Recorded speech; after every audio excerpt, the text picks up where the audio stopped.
अस्सलाम वालेकुम जी। आज का हमारा टॉपिक है काउंटर एप्लीकेशंस। आज हम देखने वाले हैं कि जितने भी हमने ये काउंटर पढ़े, इनको क्या डेली लाइफ में अप्लाई किया जा सकता है। तो सबसे मोस्ट कॉमन एग्ज़ाम्पल आपके पास डिजिटल क्लॉक्स की आती है। फिर हम देखेंगे कि जो पार्किंग कंट्रोल में भी हम इसको इस्तेमाल कर सकते हैं। तो दोनों चीज़ों को ज़रा समझते हैं। तो काउंटर एप्लीकेशंस की बात करें तो डिजिटल काउंटर कह सकते हैं कि आपके पास बहुत ही वर्सटाइल और बहुत ही कारआमद है बहुत सारी एप्लीकेशंस के अंदर। आप देखते हैं ऐसी डिवाइसेस जहाँ पे फ्रीक्वेंसी मेजरमेंट करनी हो, जहाँ पे टाइम पीरियड मेजरमेंट करना हो, डिजिटल क्लॉक्स हो, डेसिमल काउंटर हो, रिदम जनरेटर हो, ऑटोमोबाइल पार्किंग कंट्रोल हो, तो उन सारी जगहों पे आपके पास ये चीज़ इस्तेमाल हो रही होती है। आपने देखा होगा कि आपके पास जब आप शॉपिंग सेंटर्स में जाते हैं तो आप जितने आर्टिकल्स खरीदते हैं तो आउटपुट जब आप बाहर लेके जा रहे होते हैं तो डेसिमल काउंटर से उनकी तादाद देख ली जाती है। डिजिटल क्लॉक्स आप हर जगह देखते हैं, बाज़ारों में, मसाजिद में क्लॉक लगे होते हैं डिजिटल क्लॉक्स के तौर पे। फिर आपके पास टाइम पीरियड मेजरमेंट के लिए, फ्रीक्वेंसी मेजरमेंट के लिए हर जगह पे इसका इस्तेमाल हो रहा होता है। अच्छा जी। तो अब डिजिटल क्लॉक को हम डिटेल में देखते हैं तो डिजिटल क्लॉक आम तौर पे जो दिन का होता है उसको घंटों, मिनट्स और सेकंड में हमें दिखा रहा होता है।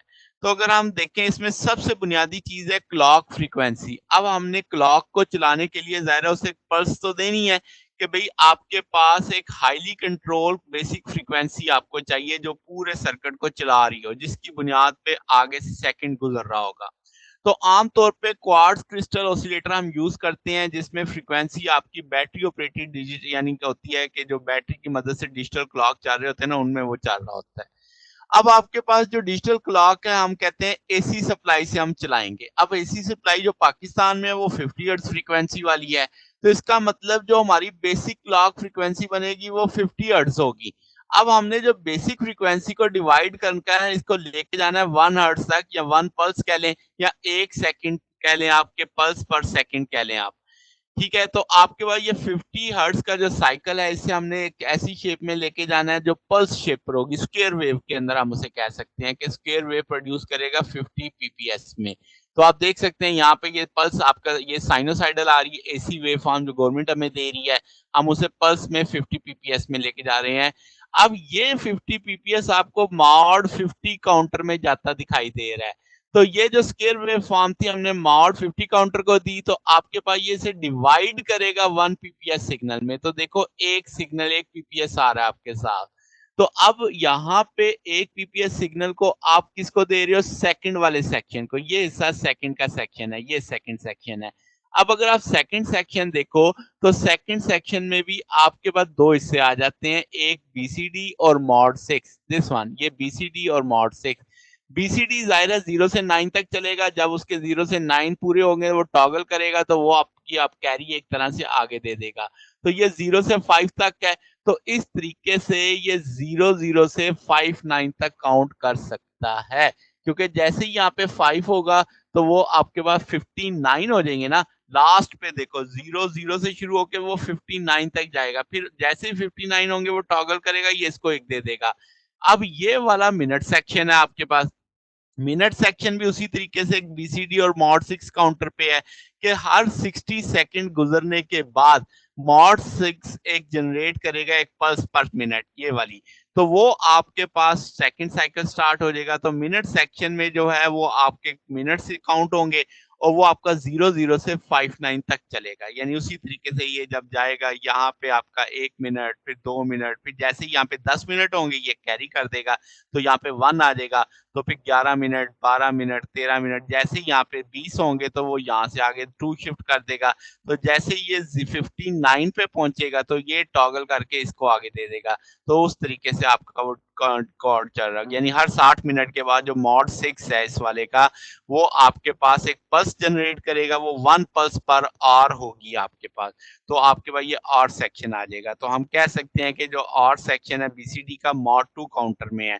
तो 01 देख सकते हैं ना आप इसमें सिर्फ, तो आपके पास डिस्प्ले करेगा 00 से 12 तक, यानी 12 घंटे वाला ये क्लॉक आपके पास बनेगा। फिर आपके पास जब जैसे एक पूरा ये साइकिल कंप्लीट हो जाएगा वो दोबारा से अपना ऑपरेशन स्टार्ट कर देगा।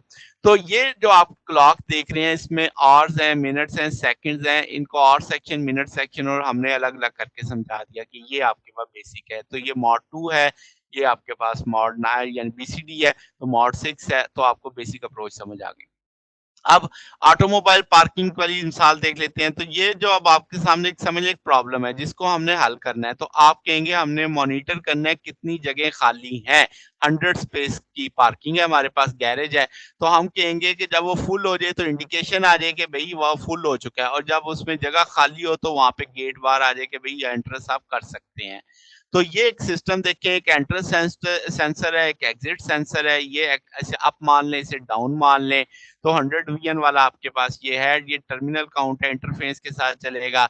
ऑन ऑफ का मतलब है यानी ये आपके पास फुल इंडिकेशन हो जाएगा, लोअर में का मतलब गेट एक्टिवेट कर देगा कि अभी आने की इजाज़त है।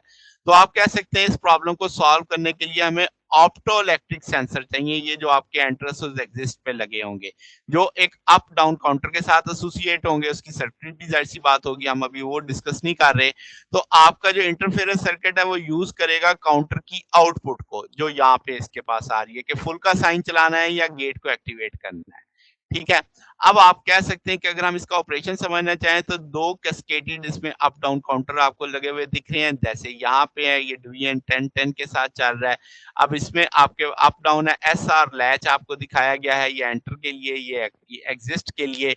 अच्छा, अब आपके पास कह सकते हैं प्रीसेट 0 है, पैरेलल डाटा इनपुट्स ये हमने यहाँ पे स्टार्टअप यहाँ से लिया है, तो हर ऑटोमोबाइल जब एंटर होगी तो वो गैरेज को ब्रेक करेगी, तो लाइट बीम को तो वो एक्टिवेट करेगा सेंसर को। यानी लाइट जब गाड़ी गुजरेगी तो वहाँ पे जो बीम है वो ब्रेक होगी, आपका उससे सेंसर ऑन होगा, वो सेंसर एक पल्स प्रोड्यूस करेगा। ये पल्स आपके एसआर लैच पे जाएगी यानी यहाँ पे जाएगी और वो एक लीडिंग एज के तौर पे यानी उसके काम करेगी। अब जब लो होगा क्यू इनपुट पे यानी आपके पास इस जगह पे तो आपके पास लैच जो पुट करेगा वो अप मोड में जाएगा, ठीक है? और अगर आपके पास यहाँ पे सेंसर पल्स नॉर गेट लगा हुआ है ये वाला तो ये देख सकते हैं क्लॉक पल्स के तौर पे इसके लिए काम करेगा कि लो से हाई ट्रांजिशन यानी ट्रेलिंग एज पे होगा। जैसे ही यहाँ पे आप कह लेंगे नॉर गेट है 0-0 आएगा तो ये 1 हो जाएगा आपके पास, तो वो उसे एक्टिवेट कर देगा। तो हर टाइम ऑटोमोबाइल जब एंटर होगी तो काउंटर एडवांस करेगा 1-1।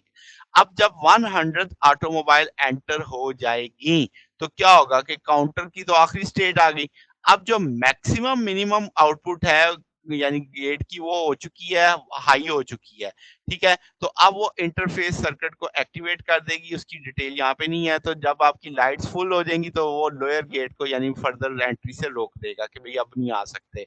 मगर जब कोई ऑटोमोबाइल एग्ज़िस्ट करेगी तो जो आपका ऑप्टिक सेंसर है वो एक पॉज़िटिव पल्स जनरेट करेगा, जब वो एसआर लैच तक जाएगी तो वो डाउन काउंटर कर देगा, तो ट्रेलिंग एज कॉल एक डिक्रीज़ कर देगी यानी काउंट आपका 100 से कम होके 99 हो जाएगा।